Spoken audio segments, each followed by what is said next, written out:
the Talent Experience podcast featuring authentic conversations on the future of work. Empowering you to better understand and deliver a best-in-class, future-proofed career experience. For more insightful conversations, visit talentexperiencepodcast.com. We hope you enjoy this episode. Hello, I'm John Hollon, and welcome to the Talent Experience podcast. Today's guest is Liz Kislik. Liz helps organizations from the Fortune 500 to national nonprofits and family-run businesses solve their thorniest problems. She's written for the Harvard Business Review, is a contributor to Forbes, and is a TEDx speaker. Liz offers surprising insights and successful techniques for the leadership, mastering collaboration, conflict, talent development, and customer loyalty. She does that with a combination of practical experience, true stories, and current research that inspires listeners to start making a difference right away. You can find a lot more about Liz and her work on her website, lizkislik.com. So, good morning, Liz. How are you? I'm good, John. Glad to be with you. Great. Let's get started. We were talking about this last week, but these are really turbulent times, as you well know, and particularly in the world of business, it's been tough. And we hear a lot about the Great Resignation, how hard it is to hire people.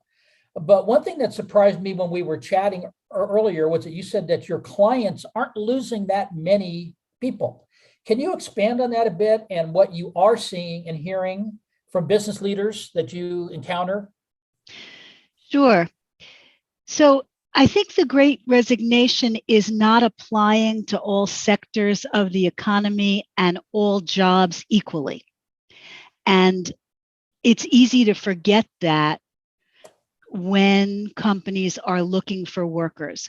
But a lot of the companies I work with and the people that I work with are primarily in what are sometimes called white collar or knowledge jobs. And folks in those roles are not necessarily looking to leave if, and it's a big if, and it's got a lot of parts to it, but if the job is interesting, if it changes enough to keep people curious and focused, if they feel well appreciated for their work, and I'm talking both compensation and recognition and attention. And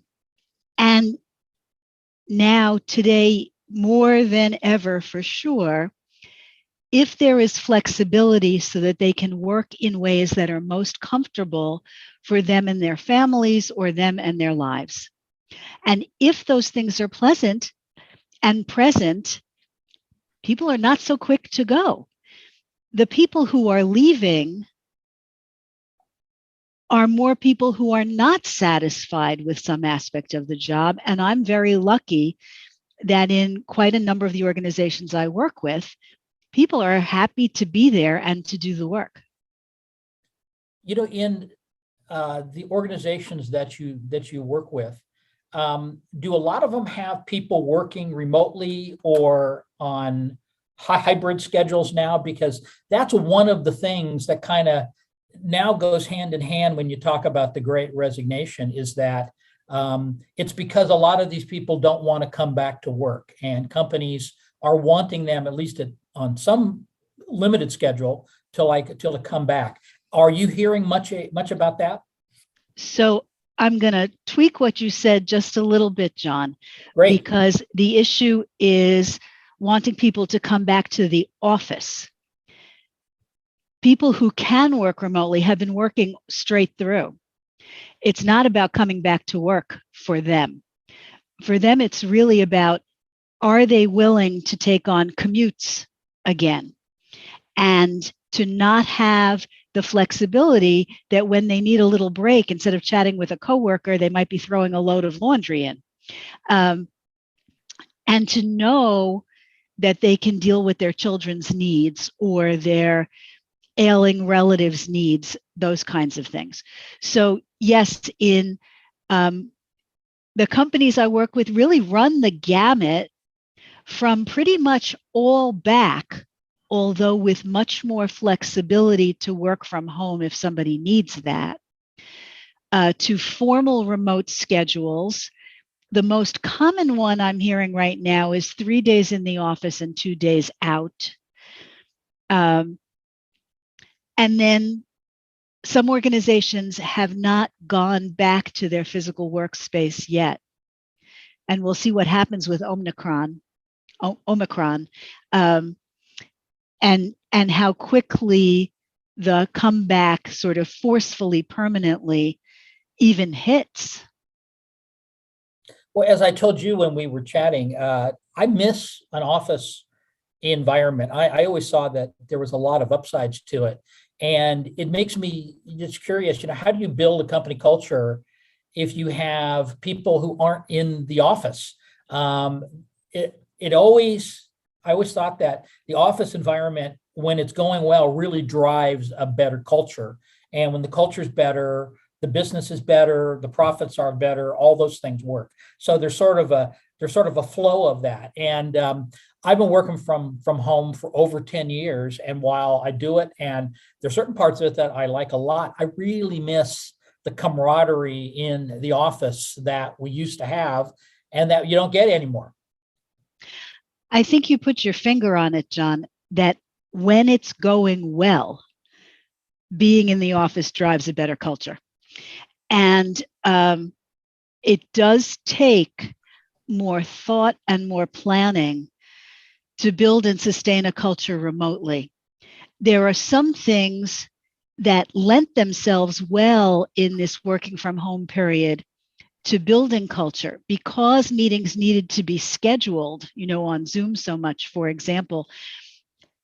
It became more normal. And in some cases,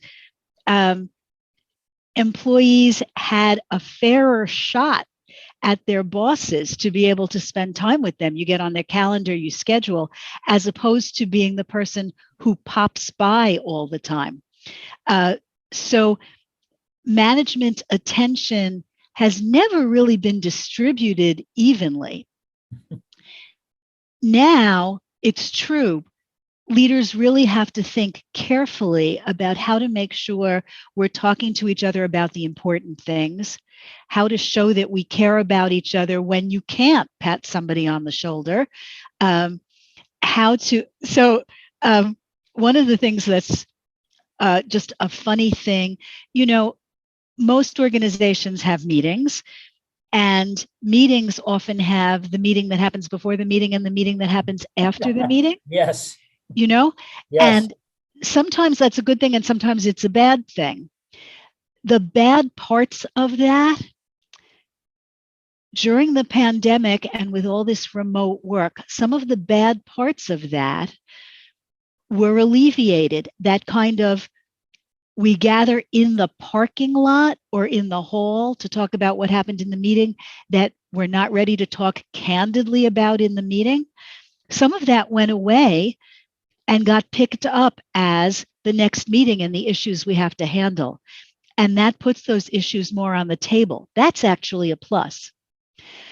Well, you raised a really good point, because there's been so much focus on employees and being remote. Do they come back? Do they come back on a hybrid schedule? But there hasn't been nearly as much talk about the management end of things, the challenges to manage people remotely or who aren't around all the time, and this whole difference in schedules. Because I worked for bosses for years. They had to have a line of sight. If you weren't in the line of sight, they felt they had a big problem. And so now there's a lot more trust from managers that needs to happen. And yet you don't hear much talk about the leadership challenges making all this stuff go. So you're right about that line of sight thing. There are still plenty of leaders today who feel like that. And those are the ones who are chafing more. Many of them are in the office 5 days a week. Some of them, I will say, more than 5 days a week, because that's the way they like to work. And as leaders, they choose how they like to work. And so it can be tough for them when their team members don't want to come back. And some of them are quite stressed about that. For people who trusted their employees more to start. There have been really challenging things about remote work because those leaders have to be so much more heavily scheduled to get everybody in. And I don't know about you, just the act of scheduling takes up time. That's my experience. And I think a number of leaders who do their own meeting plans suffer from that as well. And what is really hard is when you have Zoom after Zoom after Zoom. And I certainly encourage everybody to end a half-hour Zoom 5 minutes early and an hour Zoom 10 minutes early, minimum.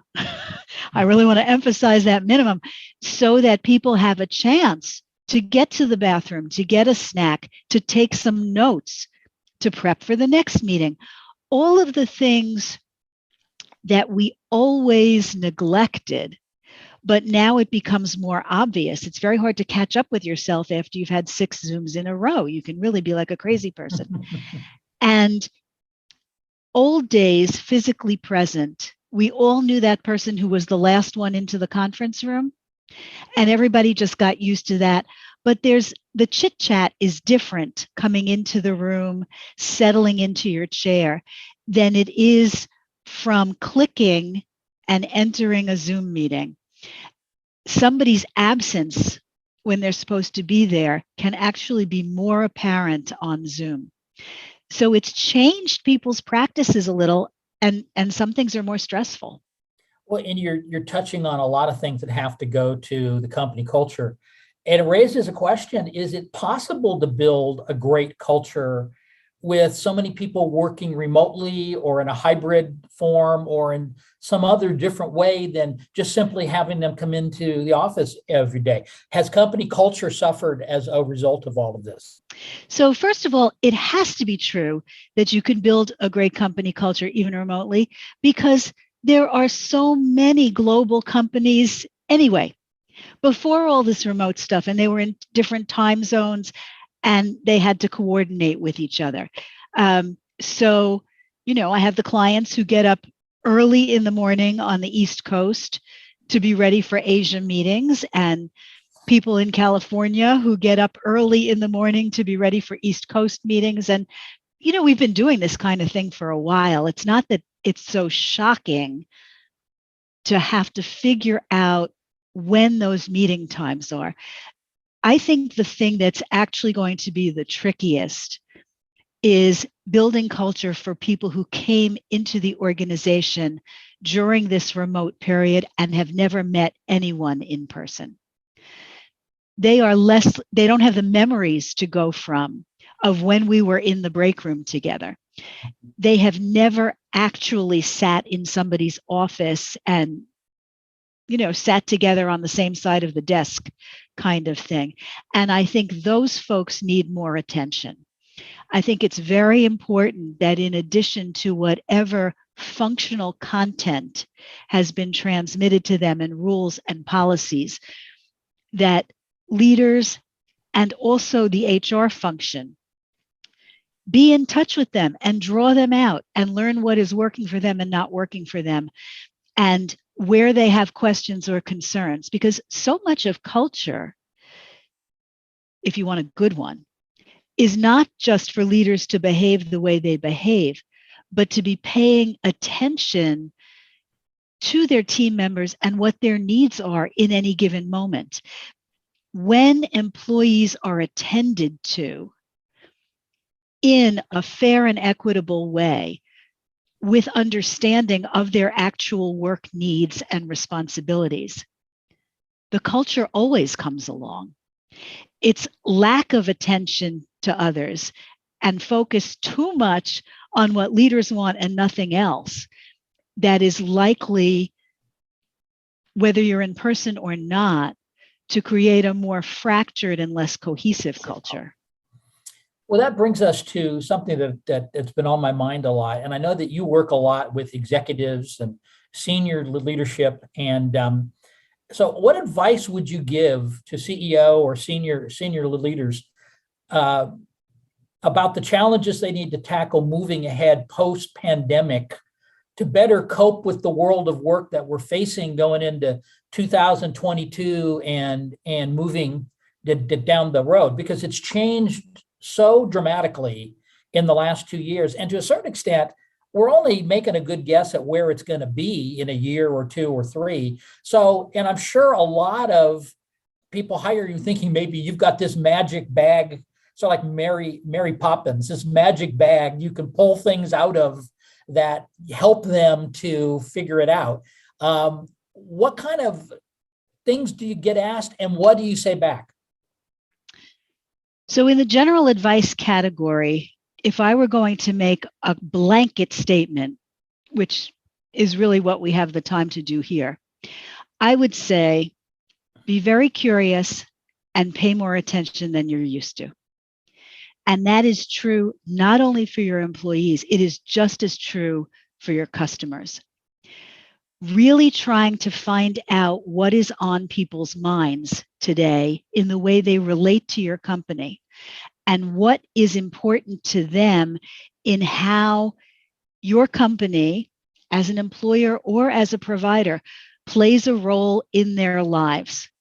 So specifically in terms of employees, it is understanding enough about what goes on in people's homes and how they live, not because you interrogate them, but because you're interested and they want to tell you, so that you can do things like scheduling at times when everybody can make meetings comfortably, and bringing people into the office when that is safe for everybody and when they can get the most out of being with each other, and that you structure those experiences to focus both on the big topics of how do we work together and how do we accomplish what we mean in the world, and also the smaller topics of which I's do we have to dot and which T's do we have to cross, and who's taking responsibility for each and every one. And how do they respond when you tell them that? When you tell the leadership that? Well, I'm very lucky because I try to only work with businesses that actually care about that kind of thing. So they respond, right? Of course, there's self-selection in everything if you're lucky enough to be able to do that. And they respond pretty well. It's an encouragement to keep remembering the humans in the equation. And then we go on to talk about potentially time management and how they do that, or what are good leading questions to ask people to get back useful answers that you can work on. Or they say, okay, I think I'm doing that, but I'm not getting enough of a result. So please figure out for me what's actually going wrong. And that usually involves meeting with their people and asking questions and finding out what is going wrong, and then figuring out how to bring the leader's attention to that in a positive and productive way. Well, I think you hit on the key. Keep remembering the humans in the equation. Great words for us all. And we're coming up to the end of the podcast. It always goes really quickly, but there's a question we ask everyone who comes onto the Talent Experience podcast, because we wholeheartedly believe that everyone should have a job that they're passionate about. So Liz, what do you love about your job and what you do? What I really love is being able to show people things that they have not seen themselves, that they recognize are true, and then they want to work on. So it's being able to bring that outside perspective, figure out what's going on, and then explain it in a way that leaders can work with it. Well, it's great to end on that note. And thank you, Liz, for taking time out of your busy schedule to be with us today. Your perspective, always incredibly insightful, and we really appreciate you being here. So thanks again. Oh, John, thanks so much. It was nice to talk to you. Great to talk to you too. So for the Talent Experience podcast, this is John Hollon. Thanks for listening. Thanks for listening to this episode of the Talent Experience Podcast. For more talent experience and future of work conversations, visit talentexperiencepodcast.com. Follow us on Twitter at TalentX Or join the conversation with hashtag Talent Experience Podcast on Facebook, Instagram, LinkedIn, or Twitter. The Talent Experience Podcast was brought to you by the fabulous Fuelies at Fuel 50.